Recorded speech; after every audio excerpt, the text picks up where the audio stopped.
Hello दोस्तों, radio the dreams में एक बार फिर से आपका स्वागत है। आज हमारा दूसरा टॉपिक पायरेक्शिया है, जो शॉर्ट नोट्स में आता है। एक टॉपिक करवा दिया है मैंने, बैक्टीरिया, विथ नोट्स करवा रहा हूँ।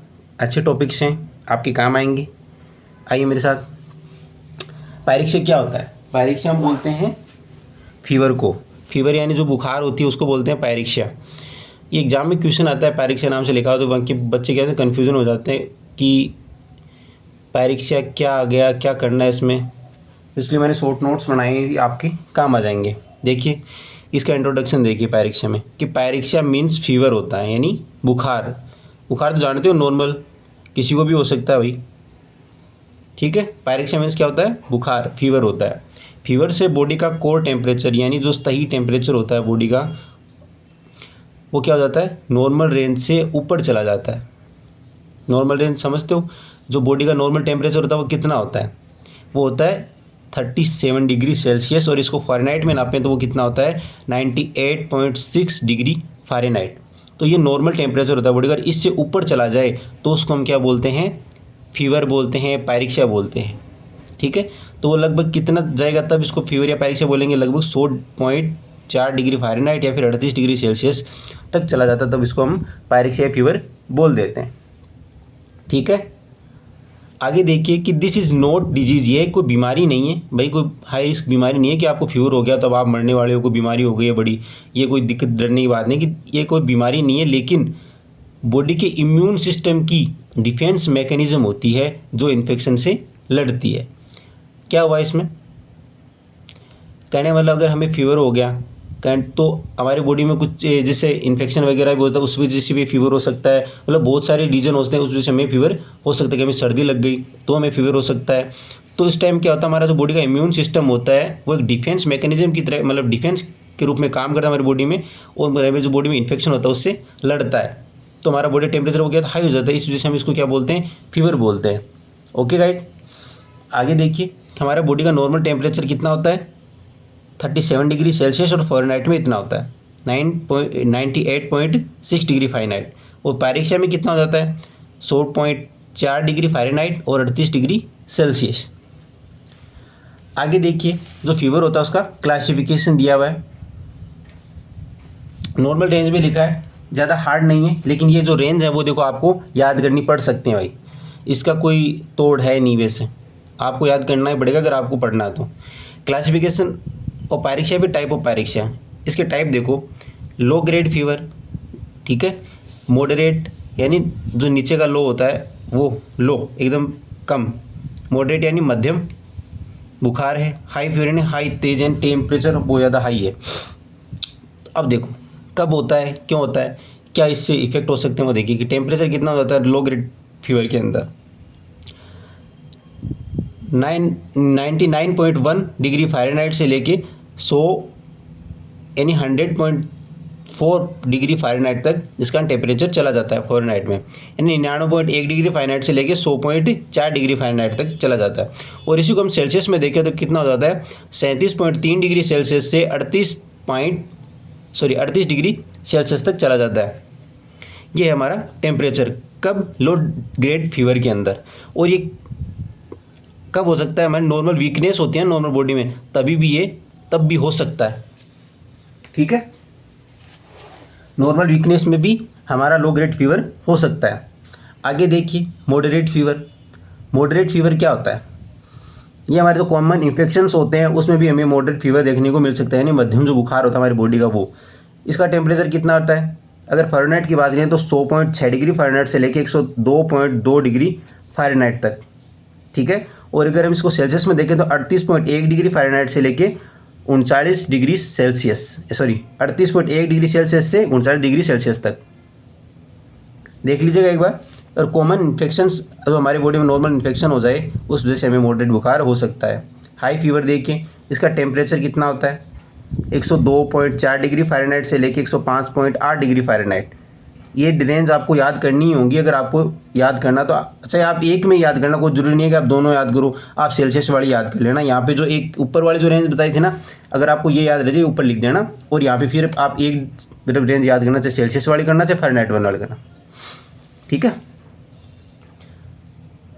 सेल्सियस में 39.1 डिग्री सेल्सियस से लेके 41 डिग्री सेल्सियस तक जो सीवियर इन्फेक्शन होते हैं, जो हाई रिस्क इन्फेक्शन होते हैं, बड़े इन्फेक्शंस, उसमें हमें हाई बुखार या हाई फीवर देखने को मिलता है। ओके, आगे देखिए हाइपरपायरेक्सिया। हाइपरपायरेक्सिया मतलब हाई फीवर होता है उससे भी ज़्यादा।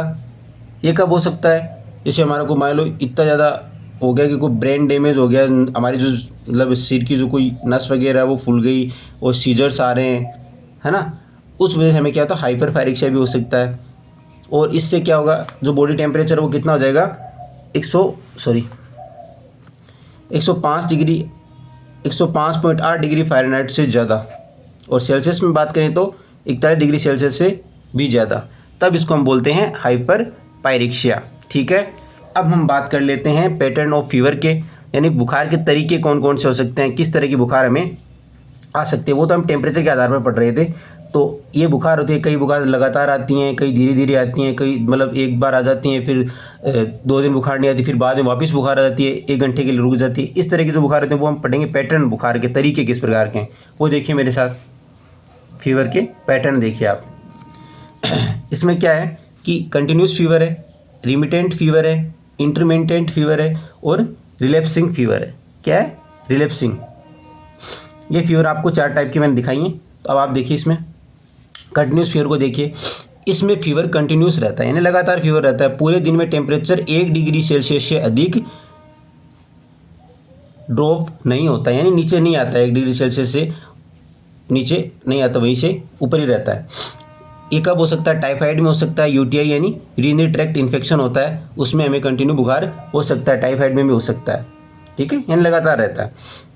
आगे देखिए रेमिटेंट बुखार यानी रेमिटेंट फीवर क्या करता है, इसमें टेम्परेचर फ्लक्चुएट करता है, यानी फ्लक्चुएट का मतलब कम ज़्यादा होना। कितना करता है? देखिए जो अप्रोक्स 2 डिग्री सेल्सियस से अधिक का फ्लक्चुएशन होता है, यानी कभी कम होता है कभी ज़्यादा, यानी 2 डिग्री का फ्लक्चुएशन होता रहता है इसमें। बट नॉर्मल नहीं होता, लेकिन नॉर्मल नहीं होता। नॉर्मल कितना है? जितना आपको 37 डिग्री सेल्सियस और जो बताया था ना ऊपर फ़ारेनहाइट है वो। आगे देखिए इन एग्जाम्पल कब हो सकता है? Infective endocarditis. एंडोकार्डिटिस कब होती है? जो हार्ट की होती है। कार्डिटिस का मतलब उसमें स्वेलिंग आ जाती है इन्फेक्शन के कारण, उससे हमें क्या हो सकता है? रिमिटेंट फीवर हो सकता है। आगे देखिए इंटरमिटेंट फीवर। मिटेंट फीवर ये कब होता है? इसमें फीवर कुछ घंटों के लिए आता है, जो पूरे दिन में एक बार नॉर्मल होता है। फीवर क्या होता है? जैसे 5 घंटे आ गया, लेकिन 5 घंटों के बाद एक बार फीवर है वो नॉर्मल हो जाएगा, हमें कम नहीं मतलब कम हो जाएगा, बिल्कुल नहीं होगा, फिर वापस आ जाएगा। ये कब होता है? मलेरिया के अंदर हमें देखने को मिलता है। ओके गाइज, आगे देखिए रिलैप्सिंग फीवर। इसमें फीवर सम डेज यानी कुछ दिनों के लिए सही हो जाता है, यानी फीवर रहता है और कुछ दिनों के लिए सही हो जाता है, बट अचानक से वापस हमें बुखार आ जाता है, उसको हम बोलते हैं रिलैप्सिंग फीवर। ओके, आगे देखिए कॉज ऑफ फीवर। फीवर के कारण हमने क्या देखा? इंट्रोडक्शन देख लिया, फीवर के टाइप देख लिए, बुखार के तरीके देख लिए, यानी पैटर्न देख लिया। अब बुखार के कारण क्या हो सकते हैं, किस वजह से हो सकता है बुखार? तो इन्फेक्शन के कारण बुखार हो सकता है, इन्फ्लामेटरी जो कोई कंडीशन हो सकती है उस वजह से बुखार हो सकता है, कोई टिश्यू डैमेज हो जाए उस वजह से हो सकता है, मैलिग्नेंसीज हो सकती हैं, डिहाइड्रेशन हो सकता है। तो देखिए, तो इन्फेक्शन हो सकता है, जैसे बैक्टीरियल इन्फेक्शन जैसे निमोनिया है उसमें भी हो सकता है, वायरल इन्फेक्शन से कोविड-19 है, पैरासाइटिक एन जैसे मलेरिया है, इस वजह से हमें क्या हो सकता है? इन्फेक्शन, और इन्फेक्शन से हमें क्या हो सकती है? बुखार हो सकती है, फीवर आ सकता है, पायरेक्सिया हो सकता है। ओके, आगे देखिए इन्फ्लामेटरी कंडीशन यानी सूजन जो होती है उस टाइम, जैसे आर्थराइटिस है। आर्थराइटिस मतलब जो बोन से रिलेटेड कोई स्वेलिंग आ जाती है बोन के अंदर, उसको हम बोलते हैं आर्थराइटिस। ठीक है, तो इन्फ्लामेटरी कंडीशन में भी क्या आ सकती है? हमें फीवर आ सकती है। टिश्यू डैमेज है, जैसे कोई ट्रॉमा केस हो गया, हार्ट अटैक आ गया, है ना, उसमें क्या टिश्यू डैमेज हो सकते हैं, इस वजह से हमें फीवर आ सकता है। मैलिग्नेंसी मतलब जैसे ट्यूमर की बात कर रहे हैं, कैंसर की बात कर रहे हैं, उस टाइम जैसे कोई लुकेमिया है, लुकेमिया टाइप कैंसर, उस टाइम में क्या आ सकता है? बुखार आ सकता है। कैंसर ट्यूमर है से लुकेमिया, ये होने से भी हमें बुखार आ सकता है, फीवर आ सकता है। डिहाइड्रेशन जैसे वाटर लेवल हमारे बॉडी का वो अगर डिक्रीज़ हो जाए, कम हो जाए, उस वजह से भी हमें फीवर आ सकता है। आगे देखिए साइन सिम्टम्स। हमें कैसे पता चलेगा कि हमें बुखार आ रहा है? पहली बात तो टेम्परेचर से पता चल जाता है, लेकिन फिर भी और भी साइन सिम्टम हो सकते हैं, जैसे पसीना आना, ठंड लगना, वो आगे देखिए। तो साइन सिम्टम में क्या होगा, चिल एंड रिगर्स, क्या आगे रिगर्स, चिल एंड ठंड लगना, बदन कांपना। ये फीवर के सिम्टम्स, साइन सिम्टम्स, स्वेटिंग यानी पसीना आना, टेकीकार्डिया, ये क्या होता है, देखो 1 डिग्री सेल्सियस टेम्परेचर बढ़ने पर हार्ट रेट 10 BPM बढ़ जाती है। BPM मतलब बीट पर मिनट, बीट पर मिनट यानी जो हार्ट रेट है वो कितनी बार बढ़ सकती है, 10 BPM बढ़ सकती है 1 डिग्री सेल्सियस टेम्परेचर बढ़ने पर, उसको हम बोलते हैं टेकी कार्डिया। और इस टाइम ये क्या है, साइन सिम्टम है, इतना होने पर हमें फीवर आ सकता है। टेकिपनिया यानी रेस्पिरेशन रेट बढ़ना, ठीक है, अगर हमें रेस्पिरेशन रेट बढ़ रही है तो भी फीवर आ सकता है। सॉरी, साइन सिम्टम है ज़्यादा रेस्पिरेशन हो रहा है, ज़्यादा सांस फूल रही है, तो ये फीवर का ही एक साइन है। फिर देखिए अदर, जैसे कि सर दर्द हो रहा है तो पता चले कि मेरे बुखार आ रहा है, डिहाइड्रेशन हो रहा है, पेट की थकान हो गई है, भूख न लगना, ठीक है, ये क्या है, साइन सिम्टम्स हैं बुखार होने के। ये छोटे से नोट्स टाइप में मैंने बनाए थे फीवर के। अच्छे लगे तो वीडियो को लाइक करना, चैनल को सब्सक्राइब करना और ज़्यादा से ज़्यादा वीडियो को शेयर करना। ओके गाइज, धन्यवाद।